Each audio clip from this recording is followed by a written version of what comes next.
Sejam bem-vindos ao nosso canal. Nós queremos pedir a todos vocês, se possível, se inscrevam no nosso canal e nos ajude a crescer.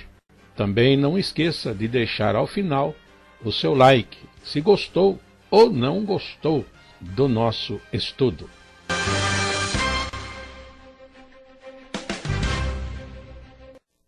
O programa a seguir é de inteira responsabilidade de seus idealizadores e apresentadores.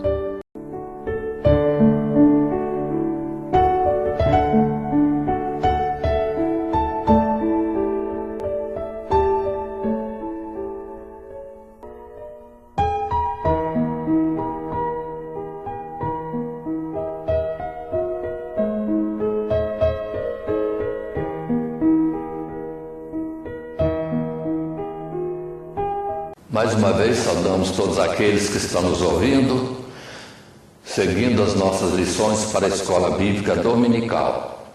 As nossas lições neste trimestre, que é o segundo do ano de 2025, tem por tema, todo o trimestre, a vida de Jesus.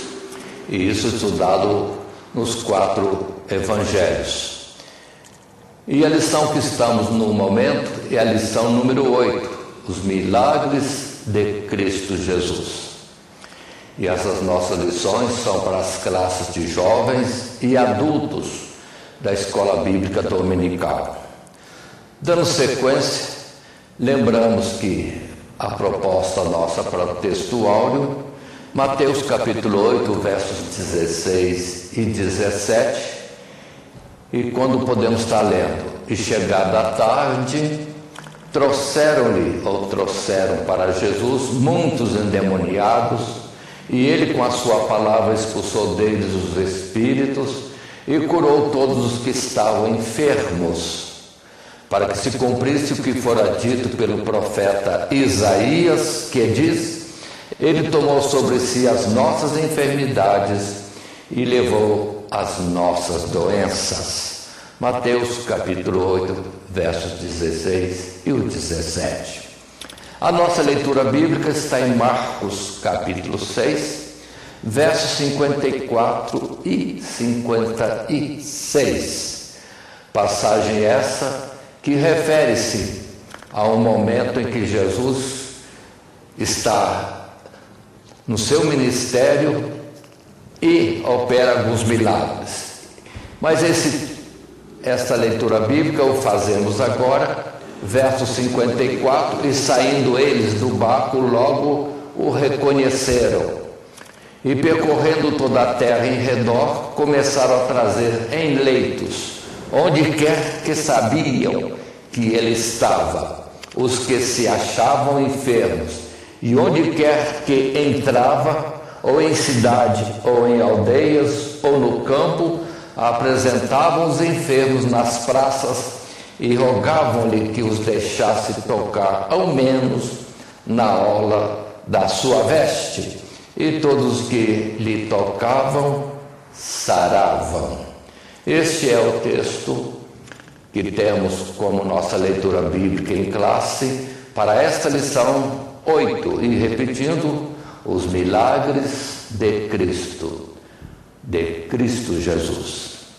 E no momento apresentamos agora o nosso roteiro da lição, ou o nosso esboço, que tem 3 subtítulos que nós assim distribuímos. Os milagres confirmam a identidade e a missão de Cristo, baseado em Mateus capítulo 11, verso 1 até o 6. O segundo subtítulo, os milagres manifestam a compaixão de Deus, Lucas capítulo 7, verso 11 a 17. E, finalmente, terceiro subtítulo, os milagres estabelecem um modelo para o ministério, Marcos 16, versos 14 e 20. E passamos então para o desenvolvimento da nossa lição, Primeiramente, falando mais um pouco como introdução.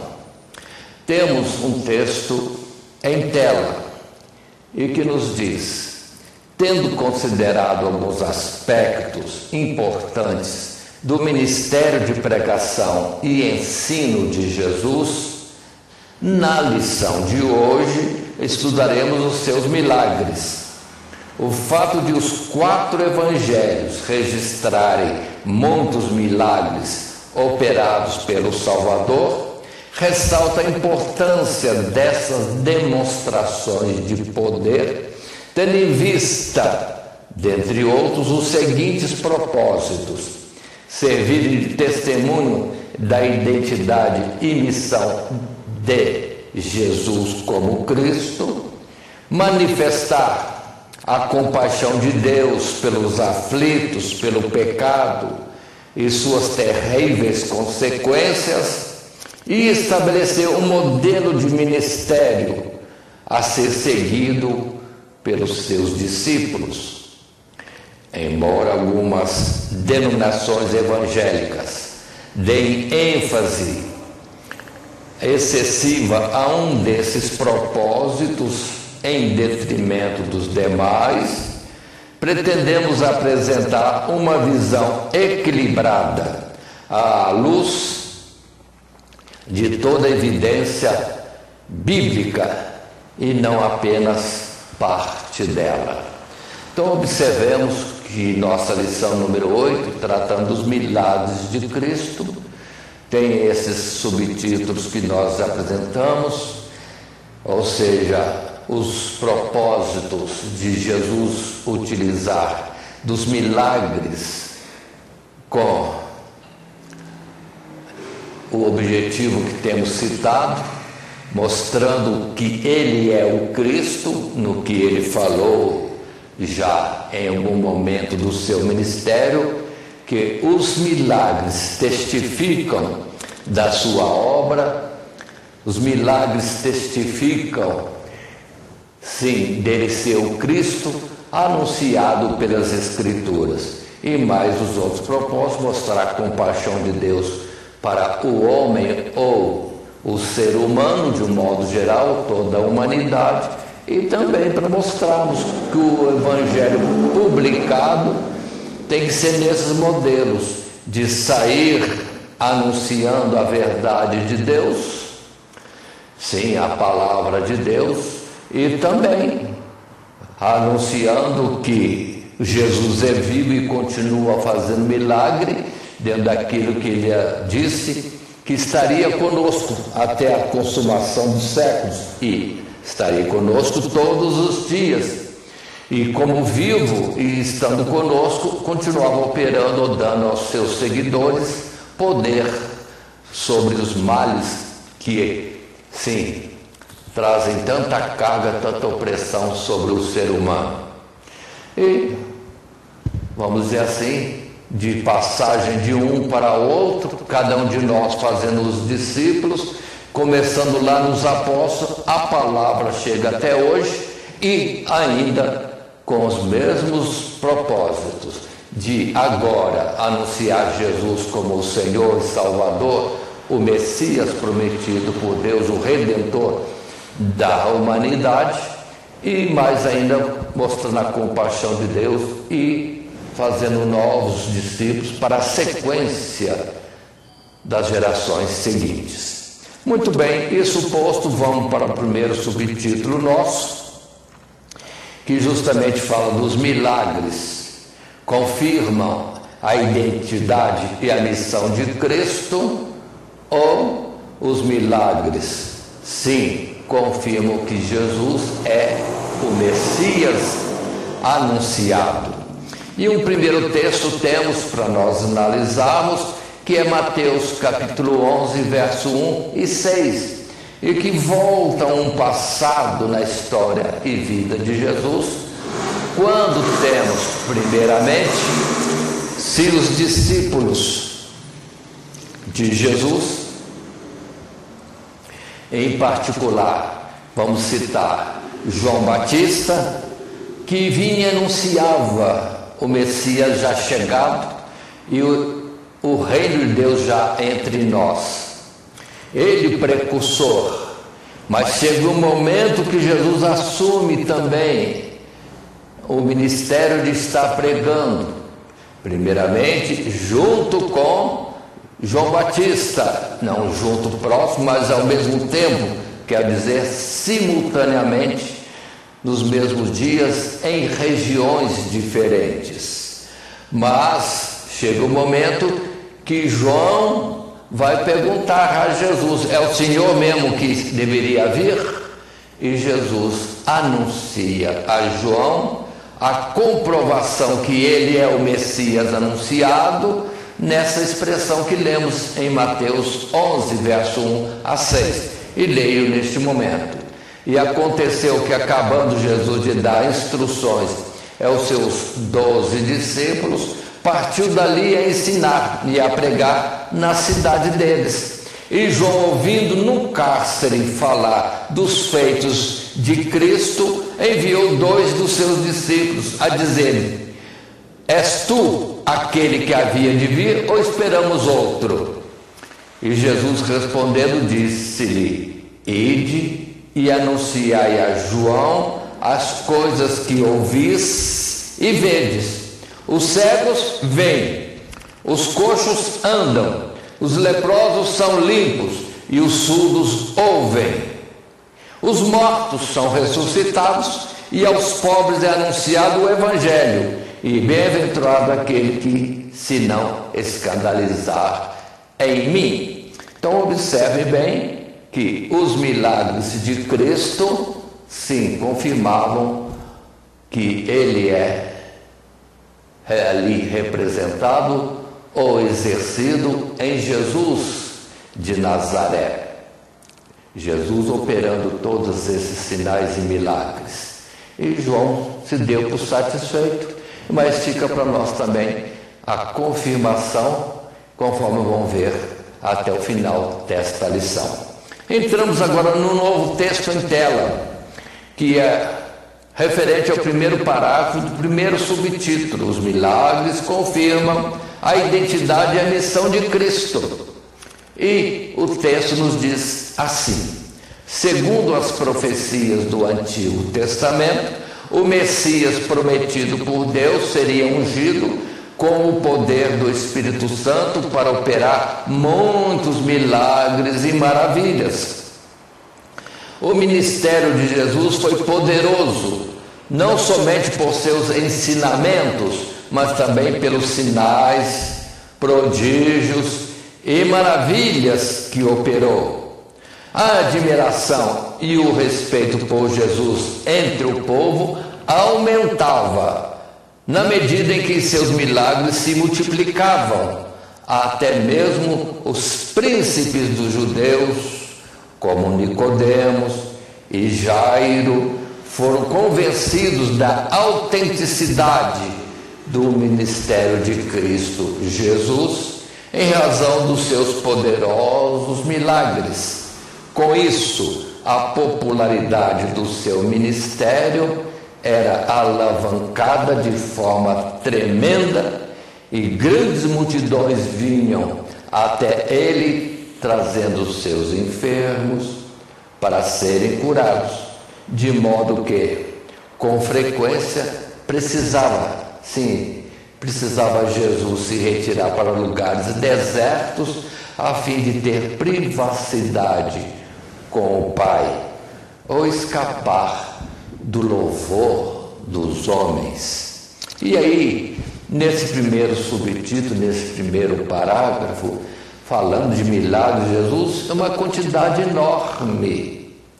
Tanto que João encerra a sua narrativa da vida de Jesus, sim, falando justamente isso, que muita coisa poderia ser escrita do que Jesus fez, mas seria, vamos dizer assim, um volume grande e talvez João não tivesse essa liberdade de tempo para escrever mais e mais e mais daquilo que Jesus tinha feito.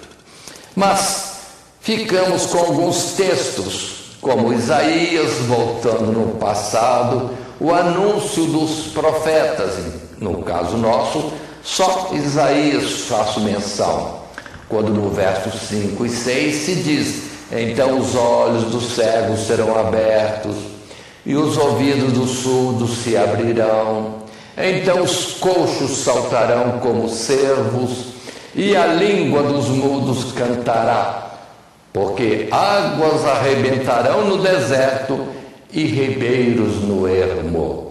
Aí está uma palavra de Isaías falando sobre curas. E quanto a esse aspecto de águas rebentando no deserto e ribeiros no ermo, não é milagres de novas nascentes de água, mas era a palavra de Deus jorrando com abundância naquele tempo, ou seja, primeiro João Batista, depois o próprio Jesus, indo de aldeia em aldeia, de povoado em povoado, anunciando a verdade de Deus e seus ensinos para todo aquele povo.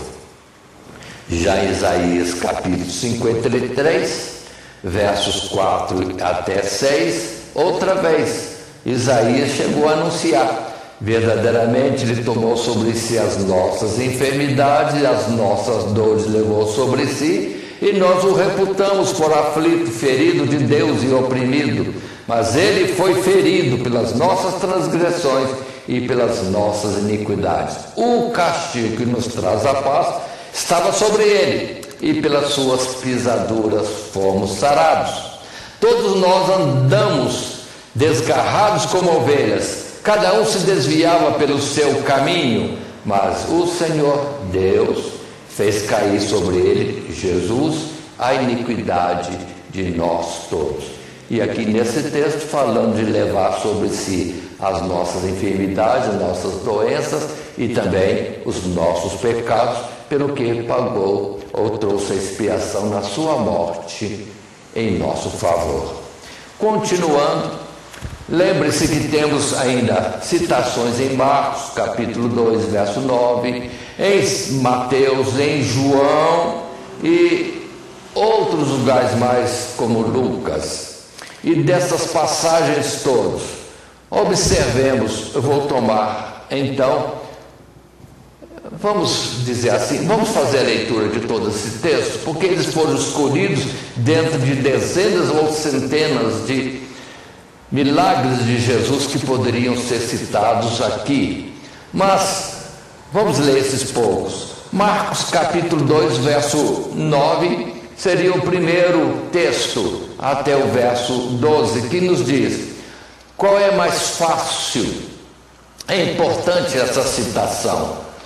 Dizer ao paralítico: estão perdoados os teus pecados, ou dizer-lhe: levanta-te, toma o teu leito e anda. Ora, para que saibais que o Filho do Homem tem na terra poder para perdoar pecados.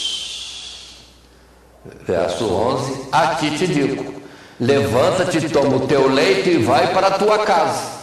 E o verso 12: e levantou-se, e tomando logo o leito, saiu em presença de todos, de sorte que todos se admiraram e glorificaram a Deus, dizendo: nunca tal vimos. Esse texto em Marcos 2, 9 e versos seguintes, observe bem, é muito importante isso aqui. Em muitos casos Jesus curava, mas nesse aqui em particular, Jesus não primeiro curou, segundo o objetivo dos que ajudavam o paralítico a chegar diante dele. Trouxeram o paralítico, naturalmente, para ele ser curado. E Jesus olhou para ele e disse: os teus pecados te são perdoados. Aí todo mundo alvoroçou-se. Imagina os escribas e fariseus: quem pode perdoar pecados senão Deus?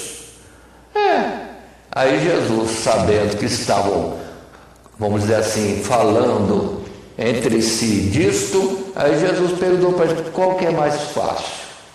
Dizer: estão perdoados os seus pecados, o que ninguém vê, se de fato aconteceu ou não, se Jesus tem ou não tem poder para perdoar pecados, ou então, se eu digo para ele que se levante e ande, e vocês vão então ver que eu tenho poder para perdoar pecados.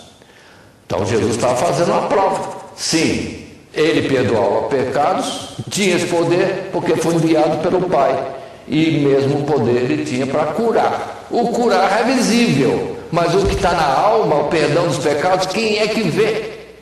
Mas Jesus fez uma coisa e outra, para dizer que tem poder para uma coisa e outra. E nisso também, para quem esteve atento, ou seja, Jesus é alguém enviado de Deus com poder para perdoar pecados. Com o mesmo poder, também ele curava das muitas enfermidades do corpo físico. Mas, primeiramente, a vinda dele e a missão dele era, sim, tratar da alma, restaurar o homem à presença de Deus. Mas vamos ver outros textos mais, como Mateus 8, verso 24. E na nossa tela, quando projetamos, isso, entre outros textos mais, nós estamos resumindo um pouco, tirando um pouco de palavras ou de versos, para poder caber na tela esses exemplos. Assim, Mateus 8, 24, lemos o seguinte: no mar se levantou uma tempestade tão grande que o barco era coberto pelas ondas. Ele, Jesus, porém, estava dormindo. 25. E os seus discípulos o despertaram, dizendo: Senhor, salva-nos, que perecemos. Então, levantando-se, repreendeu os ventos e o mar, e seguiu-se uma grande bonança. E aqueles homens se maravilharam, dizendo: que homem é este, que até os ventos e o mar lhe obedecem? E naturalmente estavam ali alguns daqueles que depois seriam seus apóstolos, que ele separa como Pedro, Tiago, João e outros pescadores, mas estavam vendo que Jesus tinha poder, não somente para curar as enfermidades do povo, como dar ordem aos poderes da natureza. O vento e o mar lhe obedeciam. Com isso, Jesus, pelos milagres, prodígios e maravilhas, estava mostrando, ele sim, de fato era o Cristo, porque nunca no mundo houve alguém que fez tantos milagres e prodígios e maravilhas como esse. João capítulo 3, verso 1, é o testemunho de Nicodemos, porque Nicodemos, sendo fariseu, também diz a mesma coisa. Leiamos os versos 1 e 2 de João capítulo 3. E havia entre os fariseus um homem chamado Nicodemos, príncipe dos judeus, e este foi ter de noite com Jesus e disse-lhe: Rabi, bem sabemos que és mestre vindo de Deus, porque ninguém pode fazer esses milagres que tu fazes se Deus não for com ele.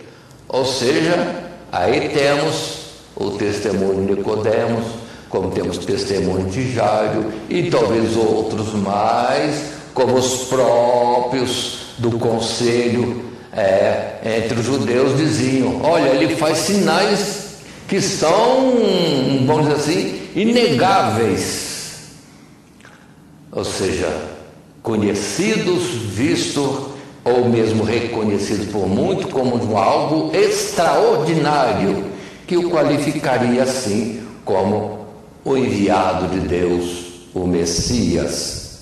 Mas continuando ainda em João, agora no capítulo 9, o verso 32, desde o princípio do mundo, diz um cego que foi curado, nunca se ouviu que alguém abrisse os olhos a um cego de nascença.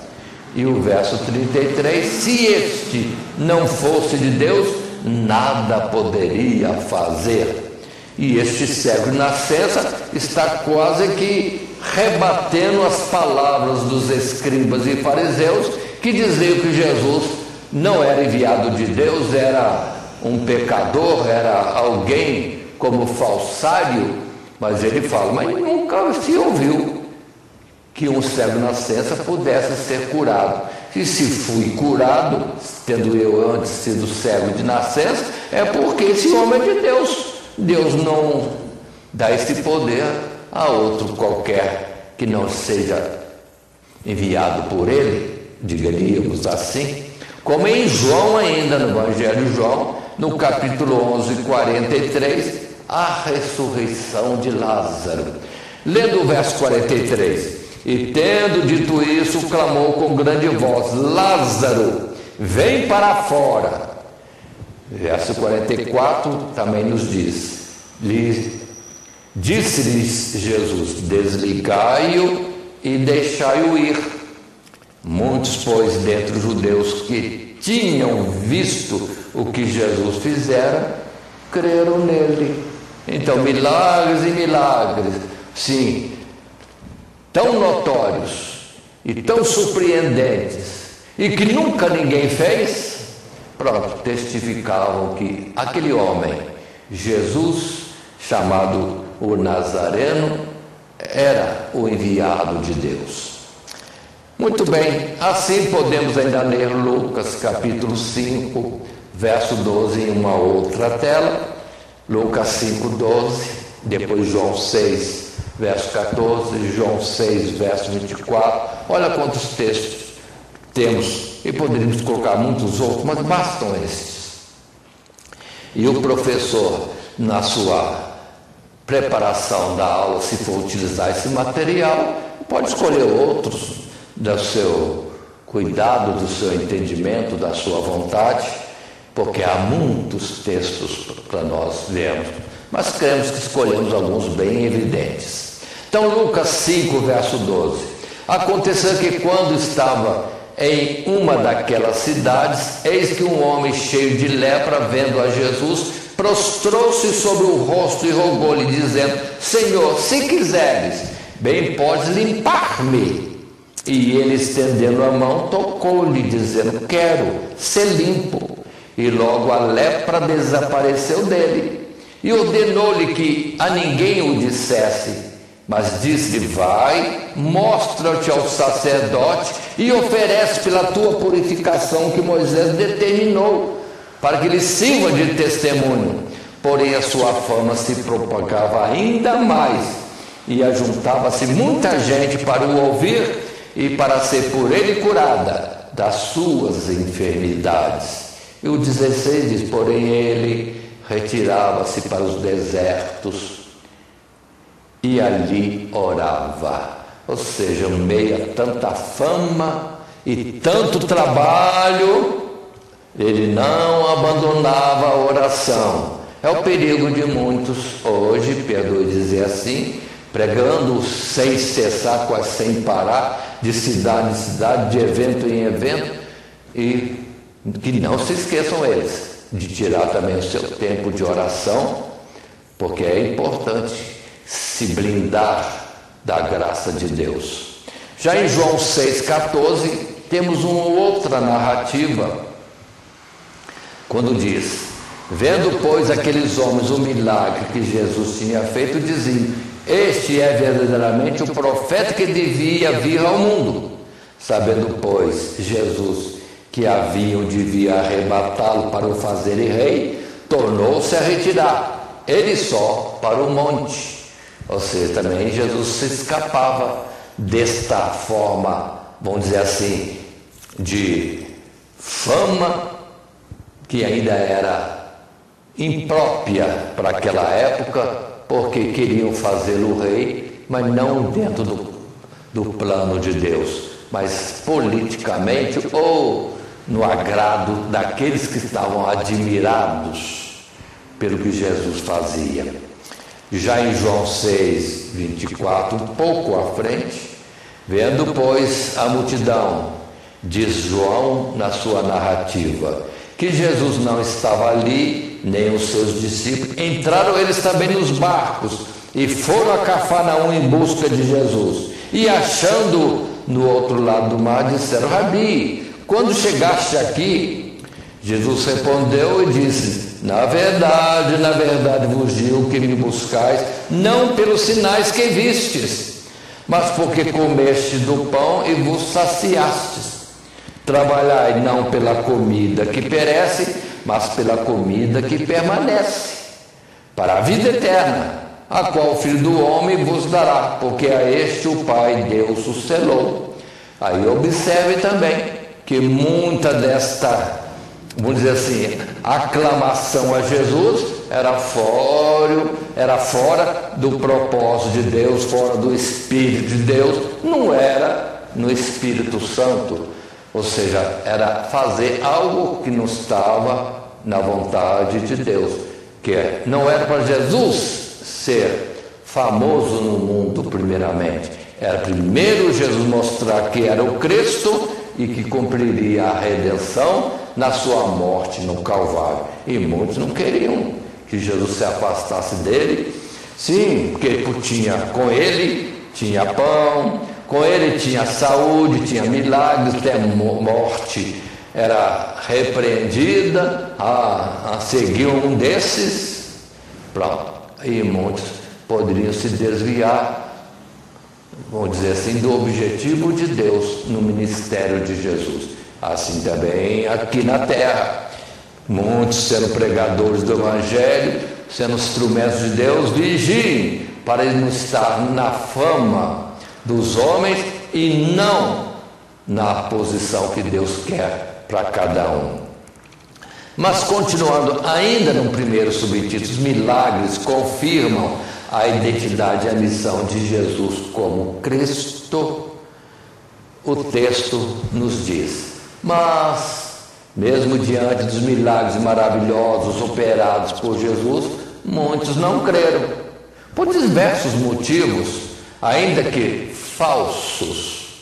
Os habitantes de Nazaré, por exemplo, duvidaram de que Jesus fosse o Messias em virtude da familiaridade que tinham com a sua humanidade.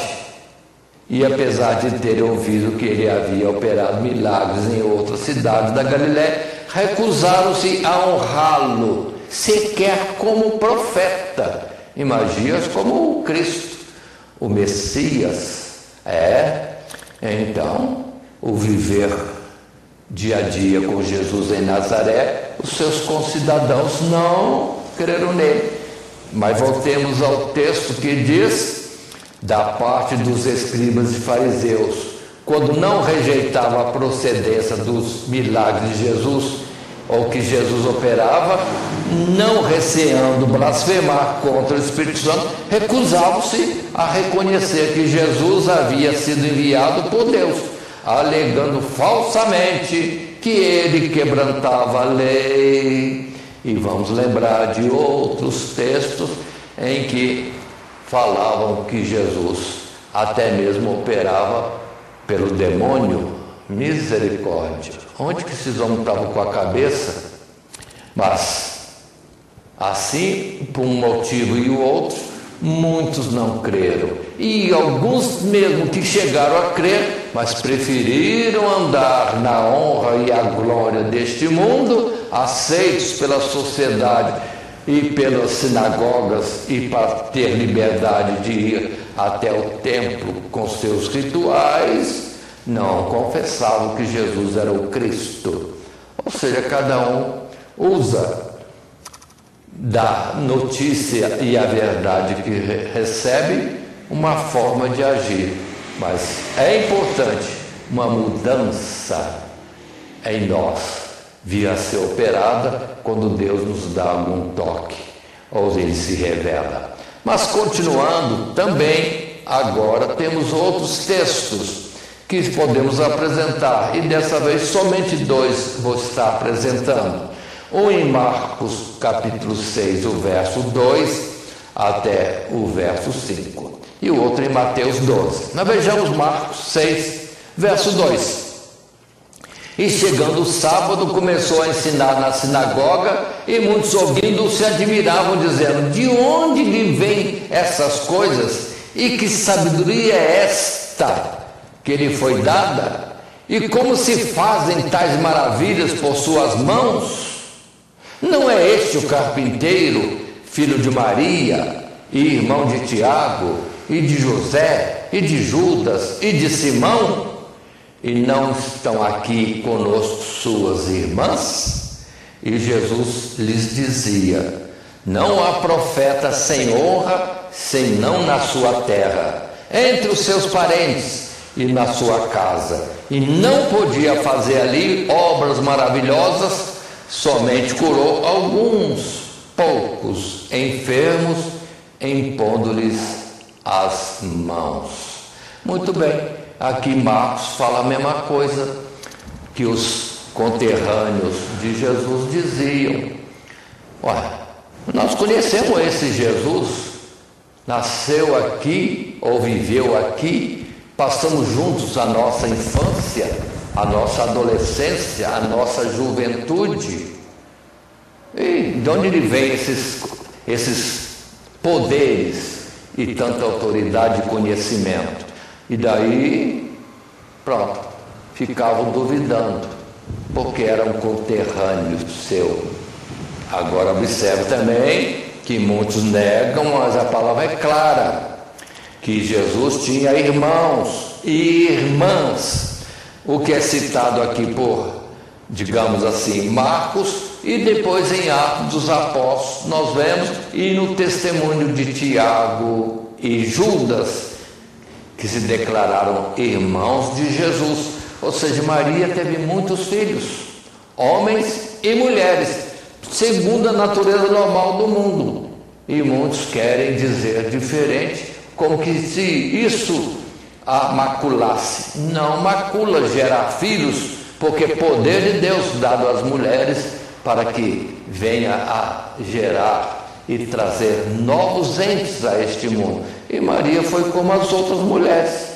Fica aí para observação daqueles que nos ouvem e veem e leem Marcos, no capítulo 6, no verso 2 e versos seguintes. Mas ainda como anunciei, Mateus, capítulo 12, verso agora 22. Trouxeram então um endemoniado cego e mudo, e de tal modo curou que o cego e mudo falava e via. E toda a multidão se admirava e dizia: não é este o filho de Davi? Mas os fariseus, ouvindo isso, diziam: este não expulsa os demônios, senão por Beelzebul, príncipe dos demônios. Jesus, porém, disse-lhes: todo o reino dividido contra si mesmo é devastado, e toda cidade ou casa dividida contra si mesma não subsistirá. E se Satanás expulsa a Satanás, está dividido contra si mesmo. Como subsistirá, pois, o seu reino? Olha como Jesus disse. E Jesus agora aperta-os e diz: e se eu expulso os demônios por Beelzebul, por quem os expulsam então os vossos filhos? Portanto, eles mesmos serão os vossos juízes.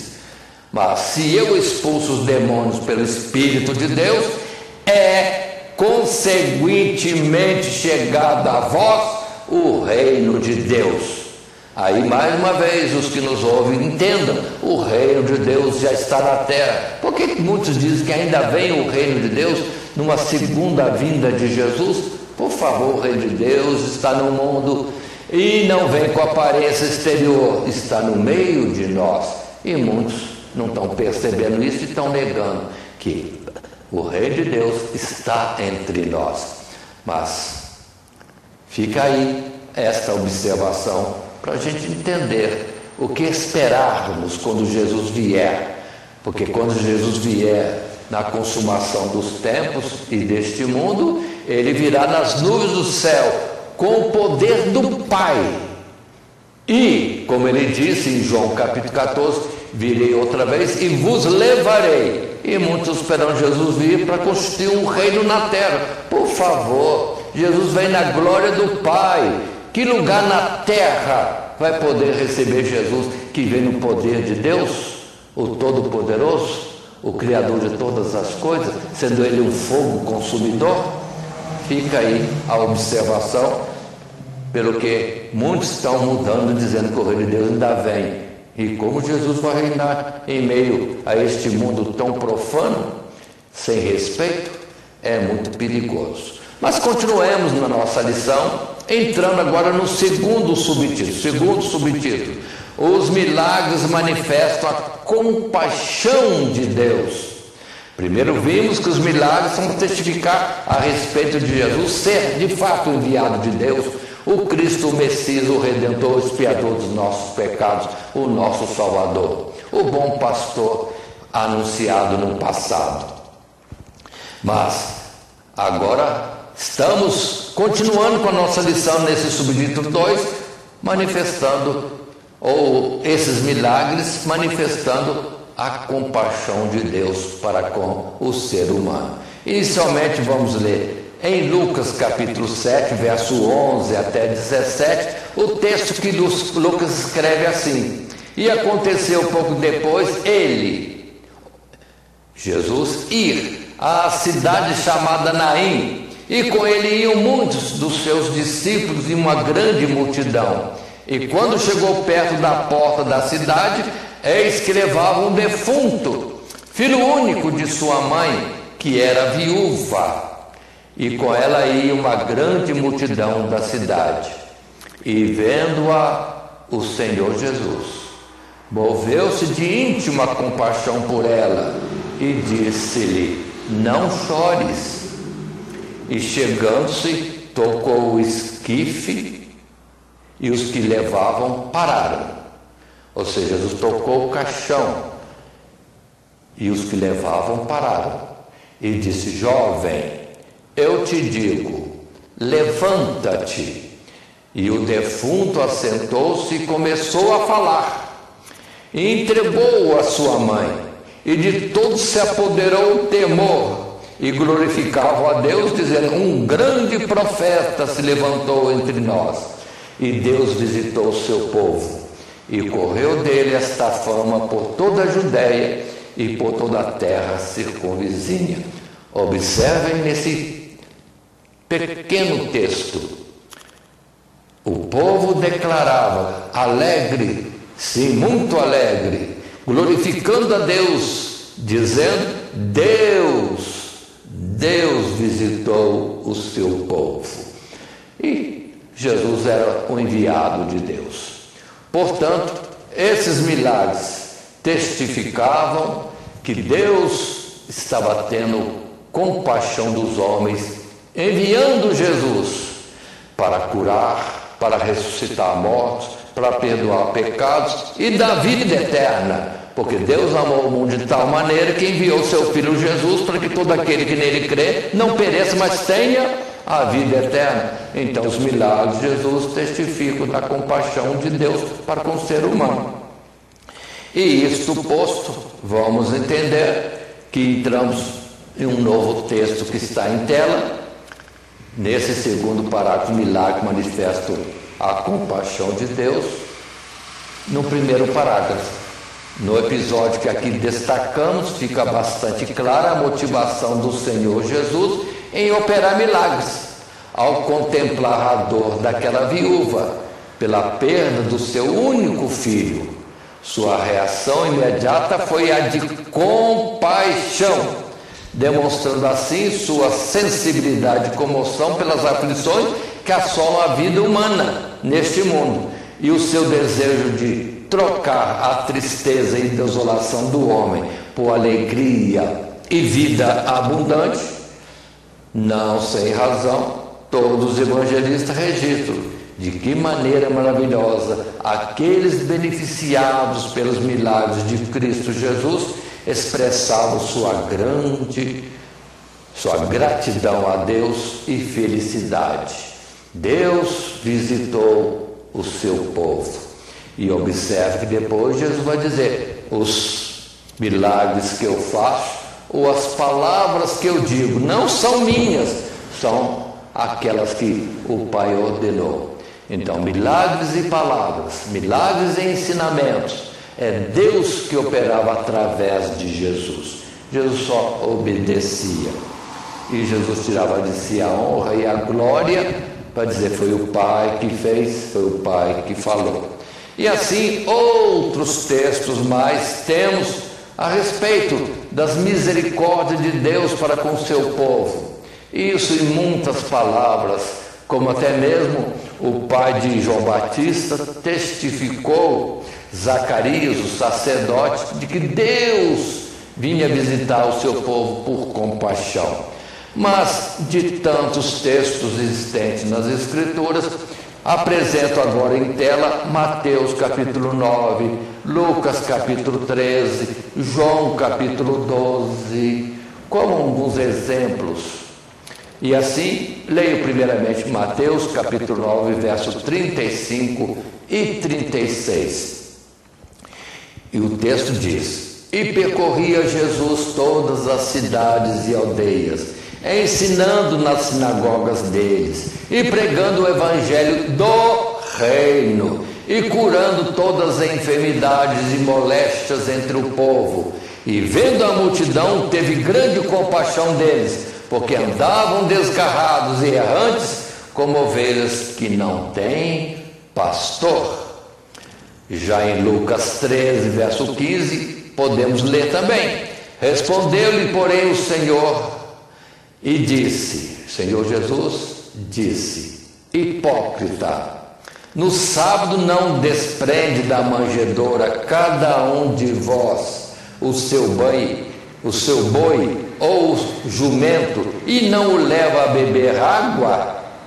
E não convinha soltar desta prisão no dia de sábado esta filha de Abraão, a qual há 18 anos Satanás mantinha presa? E dizendo-lhe isso, todos os seus adversários ficaram envergonhados, e todo o povo se alegrava por todas as coisas gloriosas que eram feitas por ele, por Jesus. E observe, Jesus entra num sábado, numa sinagoga, ensina, e percebe alguém ali com algum problema, uma mulher encurvada, e chama à frente e diz: está curada desse teu mal. E na hora, pronto, ela se pôs mais ereta, e todos viram que Jesus a tinha curado, ela estava curada. E o escriba e fariseu fazendo alvoroço: é sábado, não pode fazer isso. Mas Jesus diz: qual de vocês não solta o animal, um animal qualquer, no sábado, para que ele possa beber água? Ou vocês mesmo não o levam para a fonte para dar água? E eu não haria libertar a esta filha de Abraão, que está há 18 anos assim oprimida pelo diabo?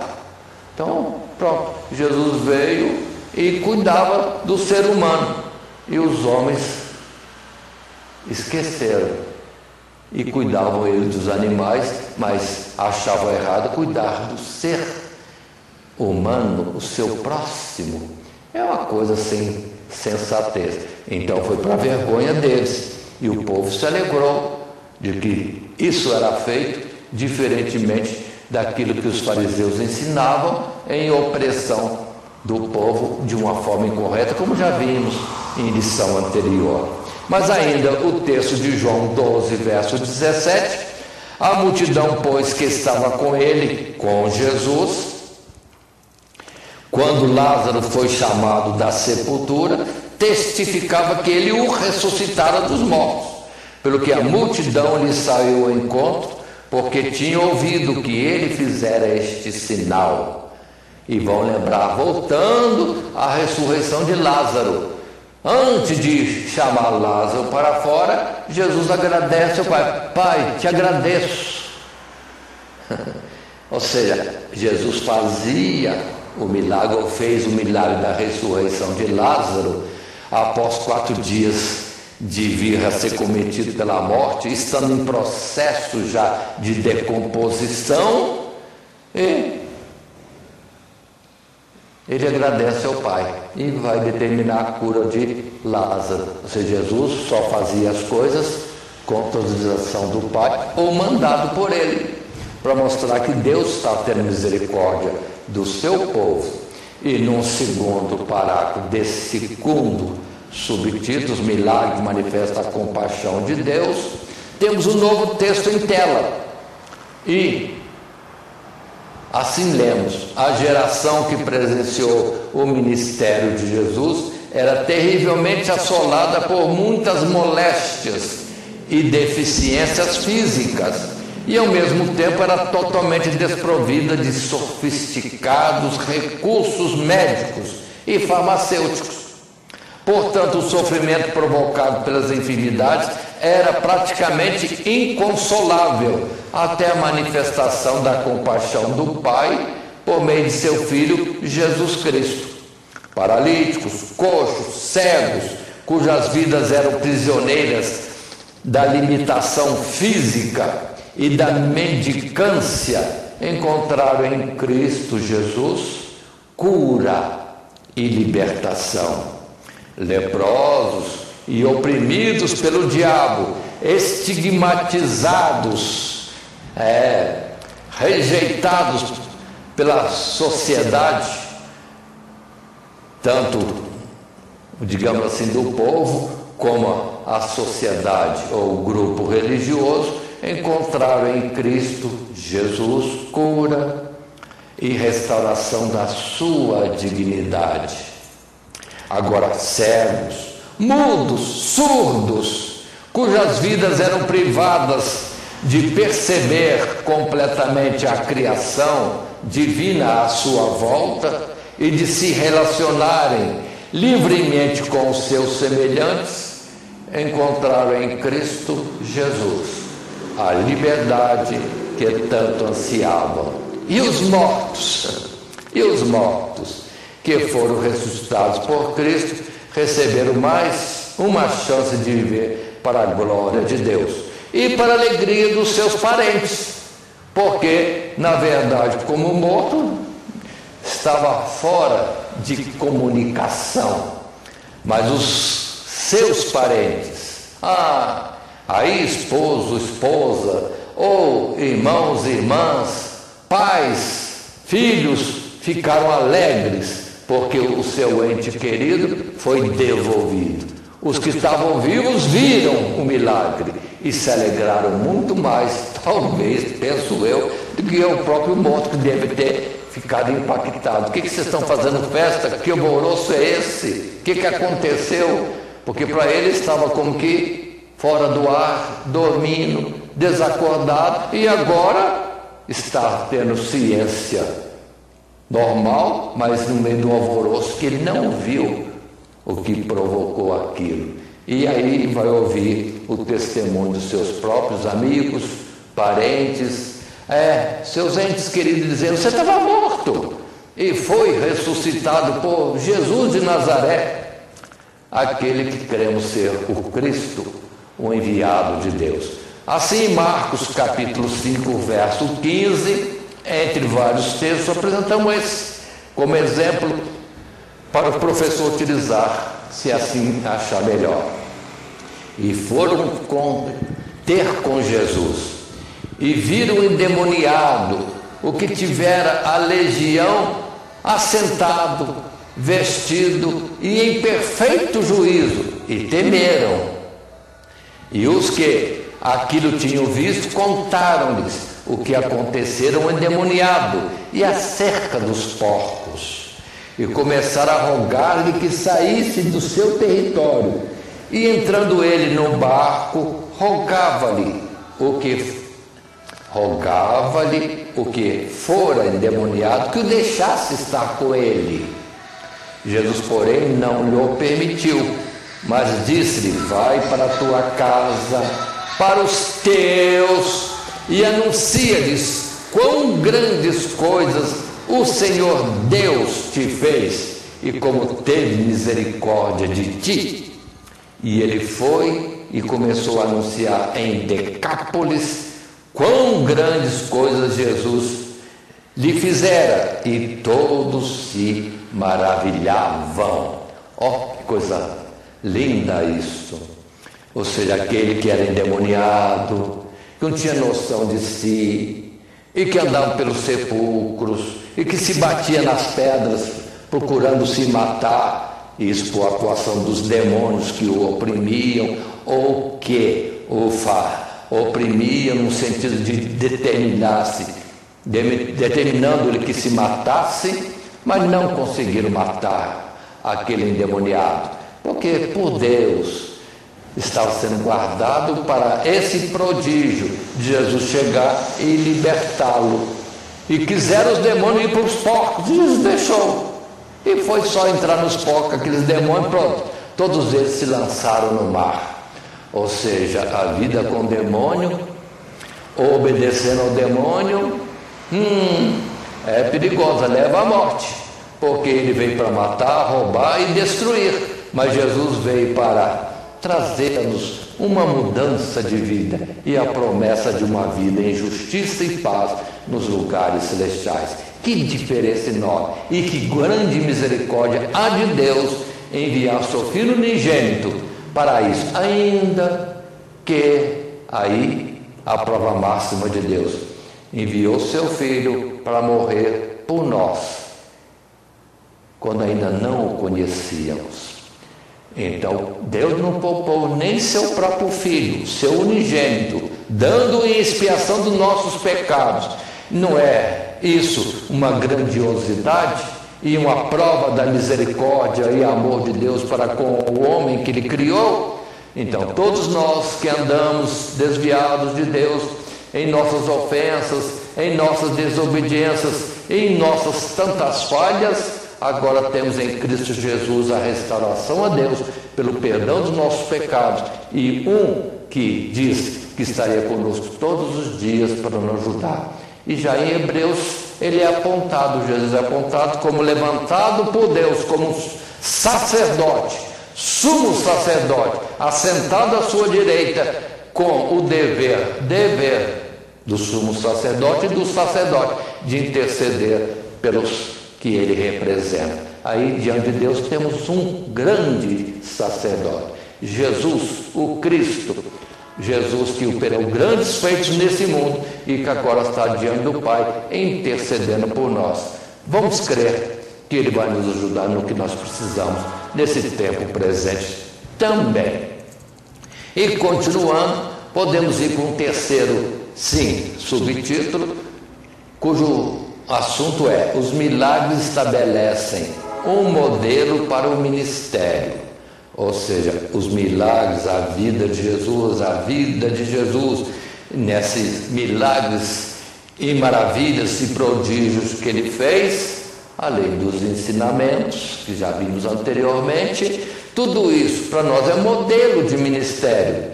Ou seja, Deus nos enviou a pregar o Evangelho, a curar os enfermos, expulsar os demônios e fazer discípulos para dar continuidade às gerações que seguem. E como dissemos lá no princípio, tem gente que só pega destas partes.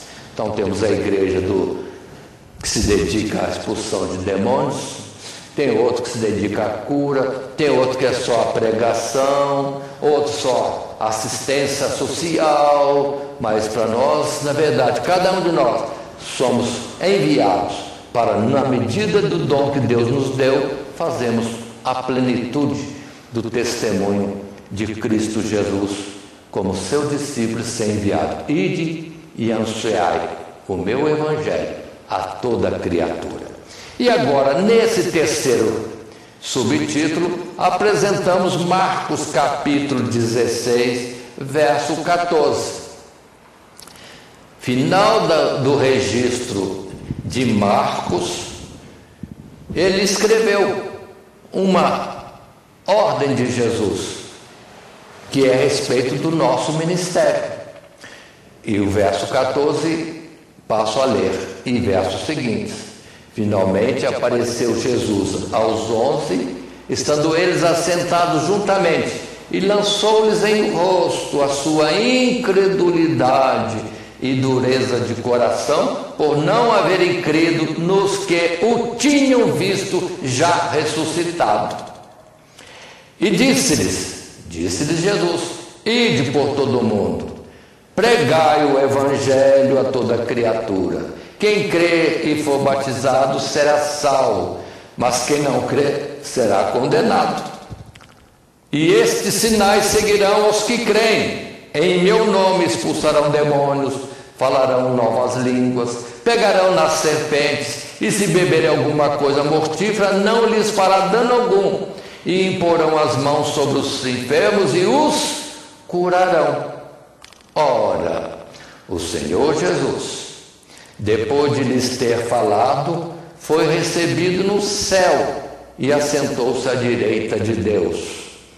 E eles, os discípulos, tendo partido, pregaram por todas as partes, cooperando com eles o Senhor Jesus e confirmando a palavra do Evangelho, da pregação, com os sinais que se seguiram. Amém.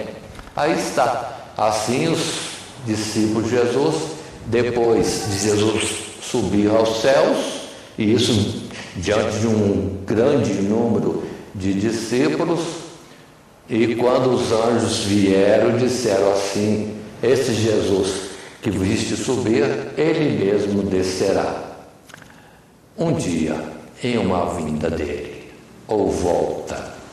Mas, por favor, entendamos, aqui está Jesus dando para nós uma tarefa, que é esta aqui mesmo, ou seja, pregar o Evangelho, e também está trazendo o benefício da cura para aqueles que são necessitados. E, naturalmente, ainda que não esteja escrito aqui, mas em outro lugar está escrito: fazei discípulos, ou seja, para que haja continuidade de geração em geração, como aconteceu com eles mesmos e seus primeiros seguidores.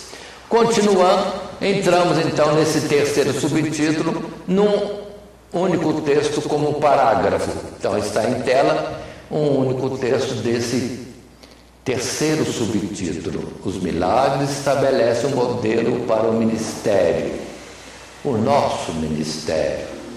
Ao longo do seu ministério, Jesus treinou e capacitou os seus discípulos para continuarem sua obra ministerial. No livro de Atos dos Apóstolos, vemos que depois de confirmados com o revestimento do Espírito Santo, não somente os apóstolos, mas os discípulos em geral, foram bem-sucedidos em proclamar o Evangelho, amparados por poderosas manifestações do poder de Deus. Na verdade, o próprio Jesus havia declarado que esses sinais miraculosos seguiriam aos que crescem em testemunho da veracidade do Evangelho. E cremos que isso não se limita àquela primeira geração de cristãos, mas é perfeitamente válido e aplicável aos cristãos da atualidade. Não podemos limitar a necessidade dos milagres à simples circunstância de que o Evangelho seria uma novidade para o mundo de 2000 anos atrás. E por isso os milagres autenticariam a sua mensagem diante dos povos que nunca haviam ouvido falar de Cristo. Isto seria limitar o propósito dos milagres, como se Deus tivesse tido compaixão do homem apenas nos tempos de Jesus, o Cristo, ao passo que, não obstante os avanços da medicina, o homem moderno é igualmente assolado por toda sorte de enfermidades. Por isso também carente da compaixão de Deus. Ou seja, a ordem de Jesus é ir, pregar e curar, e etc. Então, se nós não vemos esses milagres operados assim grandiosamente em abundância, aí vamos ver, algo está sendo necessário compreender. Ou não há fé suficiente em nós, ou não há fé suficiente nos que estão enfermos, ou a presente geração também está tão afastada de Deus que Deus não está atuando, conforme a promessa de que viria as trevas, ou seja, a luz seria retida, Deus estaria como que se afastando da humanidade. Qualquer uma dessas situações é muito ruim, porque já com Jesus, lembre que ele não operou todos os milagres que pediam, operou com abundância, mas teve alguns momentos restritos em que ele não atendeu. E hoje parece que os motivos para Jesus não atender são muito maiores, porque vemos tanta falta de respeito com as coisas de Deus, Deus sendo muitas vezes afrontado diretamente por instituições, por autoridades e outros mais publicamente, enquanto que lá naquele tempo havia temor, e havendo temor, Deus pôde operar no meio deles. E agora, outra vez, queremos apresentar alguns textos para falar do ministério que os discípulos de Jesus tiveram e que seguiu-se esse modelo. Mas vamos somente apresentar 3 textos em Atos dos Apóstolos. Atos dos Apóstolos capítulo 5, depois Atos dos Apóstolos capítulo 6 e Atos dos Apóstolos capítulo 8. Primeiramente 5, versos 14 e 15. Assim lemos: e a multidão dos que criam no Senhor Jesus, tanto homens como mulheres, crescia cada vez mais, de sorte que transportava os enfermos para as ruas e os punham em leitos e em camilhas, para que ao menos a sombra de Pedro, quando este passasse, cobrissem alguns deles.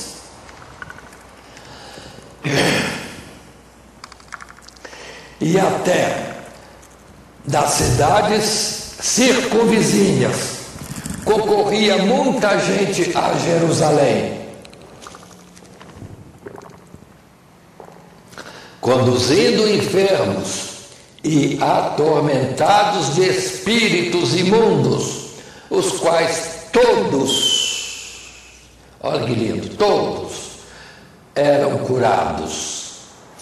Em Atos 6,14, outro registro: e a multidão dos que criam no Senhor, tanto de homens como mulheres, cresciam cada vez mais. É quase que a repetição do texto. Na verdade, aqui está sendo repetido esse texto de 5, e talvez incorretamente, mas vamos entender o que queremos dizer. Nós temos em Atos dos Apóstolos, além do capítulo 5, o capítulo 6 citado está incorreto, mas percebamos que por todo lado crescia a multidão dos que criam, e temos exemplos de que vários dos seguidores de Jesus, sendo perseguidos, saíram pelo mundo pregando o Evangelho, e os sinais, sim, seguiam a todos eles. Mas agora, Atos capítulo 8, verso 4, podemos estar citando: mas os que andavam dispersos iam por toda parte, anunciando a palavra. E descendo Filipe à cidade de Samaria, lhes pregava a Cristo, e as multidões unanimemente prestavam atenção ao que Filipe dizia, porque ouviam e viam os sinais que ele fazia, pois que os espíritos imundos saíam de muitos que os tinham, clamando em alta voz, e muitos paralíticos e coxos eram curados, e havia grande alegria naquela cidade. Ou seja, Jesus era anunciado pelos seus discípulos quando ele já não estava aqui entre nós. É isso que precisamos estar entendendo. E nesse texto que eu apresentei, Atos capítulo 6, 14, incorretamente, é Atos capítulo 16, e que agora leio nas Escrituras mesmo, apresentando o texto que temos aqui proposto, que é Atos capítulo 16, versos 6 e 7, e que assim lemos: E passando Paulo pela Frígia e pela província da Galiléia, foram impedidos pelo Espírito Santo de anunciar a palavra na Ásia. E quando chegaram a Mísia, intentaram ir a Bitínia, mas o Espírito de Jesus não lhe permitiu.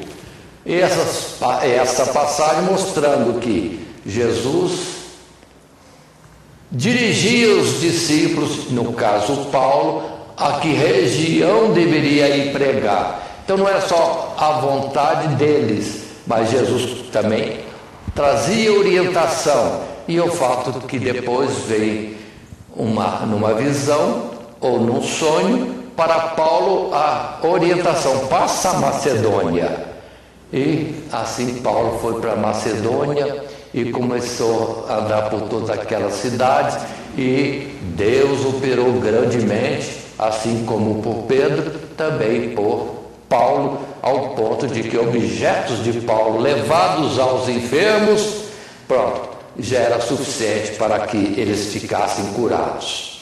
Mas concluímos, portanto, tudo isso num texto de conclusão em que queremos dizer: Jesus Cristo é o mesmo e continua se importando e compadecendo das almas que, além de oprimidas pelo pecado, também são assoladas pelas enfermidades.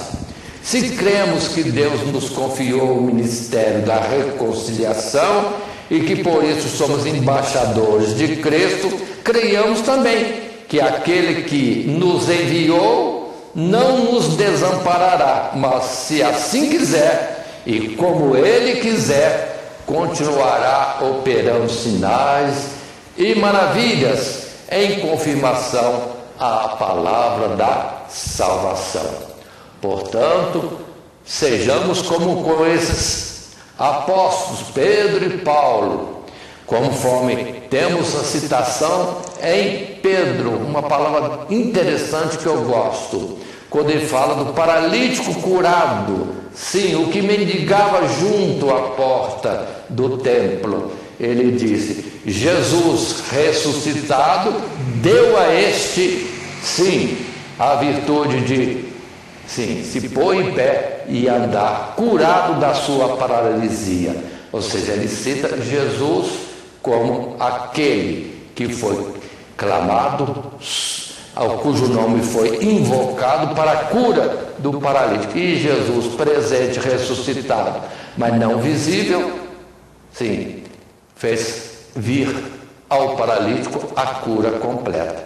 E foi notório isso. Em nome de Jesus, põe-te em pé.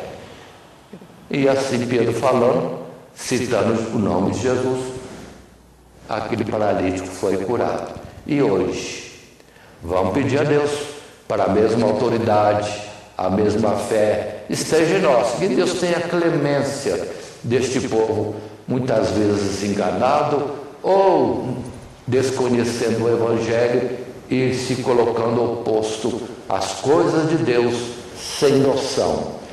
E cumpre-se a palavra que Jesus falou na cruz: Pai, perdoa-lhes, porque não sabem o que fazem. E que possam ver, por milagres e por pregação com sabedoria, sim, Deus é real, presente, e existirá um dia, um juízo final, ao qual deveremos comparecer. E agora nos é dada a oportunidade de ouvir falar disto, ouvir falar de Cristo e dos seus ensinos, para nós sermos uma criatura diferente, que anda agora segundo os preceitos de Deus. Isto posto, queremos encerrar nossa lição, lembrando que discorremos essa lição, que é a número 8, os milagres de Cristo, pelos subtítulos: os milagres confirmam a identidade e a missão de Cristo Jesus, os milagres manifestam a compaixão de Deus, Deus Pai, e terceiro, os milagres estabelecem um modelo para o nosso ministério. E o texto áureo, lembremos, diz: e chegada a tarde, trouxeram-lhe muitos endemoniados, e ele com a sua palavra expulsou deles os espíritos e curou todos os que estavam enfermos, para que se cumprisse o que fora dito pelo profeta Isaías, que diz: Ele tomou sobre si as nossas enfermidades e levou as nossas doenças. Mateus capítulo 8, os versos 16 e 17. E que Deus assim nos abençoe ao ministrar essas palavras, nos dê graça e autoridade, e quem sabe até na escola bíblica dominical, numa oração, Deus venha a socorrer entre os alunos alguém, ou alguns, ou a todos, isso pode acontecer, que estejam com alguma enfermidade. Que Deus nos abençoe em Cristo Jesus. Amém. A paz do Senhor Jesus, estou aqui para fazer um convite especial para você e toda a sua família. Venha para a EBD aprender a palavra de Deus, ficar mais próximo de Deus, você e a sua casa. A família EBD está de braços abertos para recebê-lo. Escola Bíblica Dominical, um lugar de aprendizado, fé e comunhão. Aqui, cada geração descobre mais sobre a palavra de Deus. Os adultos têm um estudo aprofundado das Escrituras, refletindo sobre os princípios bíblicos e sua aplicação na vida cristã, fortalecendo assim a fé e a comunhão. Os jovens aprendem a palavra e como aplicá-la no seu dia a dia, descobrindo valores que guiam suas escolhas e a sua caminhada na fé. Os adolescentes encontram um espaço seguro para tirar dúvidas, compartilhar experiências e crescer espiritualmente com base nos ensinamentos bíblicos. Os juniores aprendem a palavra de Deus através da leitura, memorização e atividades interativas que despertam a curiosidade pela fé. Aqui, os pequenos aprendem sobre Jesus com brincadeiras, músicas e atividades lúdicas que tornam a Bíblia viva para eles. Até os bebês aprendem a palavra de forma adaptada ao seu entendimento, em um ambiente seguro e acolhedor. Cada sala é cuidadosamente estruturada para atender cada faixa etária, garantindo um ensino bíblico de qualidade e um ambiente acolhedor para toda a família. Aqui, sua fé se fortalece e sua família cresce em comunhão. Todos os domingos, às 9 horas da manhã, Escola Bíblica Dominical. Primeiramente, quero agradecer a todos que sintonizam o nosso canal. Canal voltado principalmente à transmissão, à divulgação da Palavra de Deus. E ao encerrar o estudo desta noite, eu quero pedir a todos vocês, os que ainda não são inscritos em nosso canal, se inscrevam. Se inscrevam. Logo aí embaixo está aí a palavra inscreva-se. Clica nela. Somente isso. Se o estudo desta noite foi do teu agrado, você gostou, você concordou, clica aí no gostei. Gostei. Se você não gostou, é um direito seu. É um direito seu não gostar. Mas você pode manifestar isto. Para nós será importante isso. Saber que alguém não gostou. Clique no não gostei. Fácil. Não vai identificar você, nada. Simplesmente você vai expressar a sua opinião. Gostei, dedão para cima. Não gostei, dedão para baixo. E também pode, se você acha interessante compartilhar com seus amigos, compartilhe o nosso trabalho. Compartilhe. Aí embaixo, compartilhe. Você pode compartilhar no YouTube, pode compartilhar no Instagram, pode compartilhar no Facebook, pode compartilhar no Messenger, no WhatsApp. Vai simplesmente nos ajudar a crescer. Porque o nosso objetivo não é financeiro. Não é financeiro. Pode ver que os nossos trabalhos são todos sem fins lucrativos. Coopere conosco. Nos ajude. Temos também os nossos blogs, a nossa emissora na web, Rádio Net Grata Nova. Tudo isso você encontra aí embaixo na descrição do nosso vídeo, do nosso estudo. Dá uma olhada, todos os endereços estão aí, junto à descrição dos nossos estudos. E eu agradeço, primeiramente a Deus, por tudo que Deus tem feito nesses anos que nós estamos trabalhando na internet. E a você,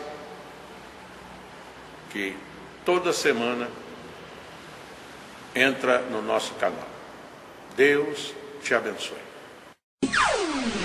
Todo dia, toda hora, muito mais prazer em ouvir.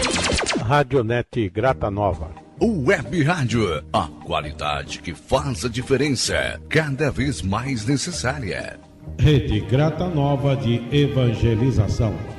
Acesse nosso site www.horadadecisão.com.br.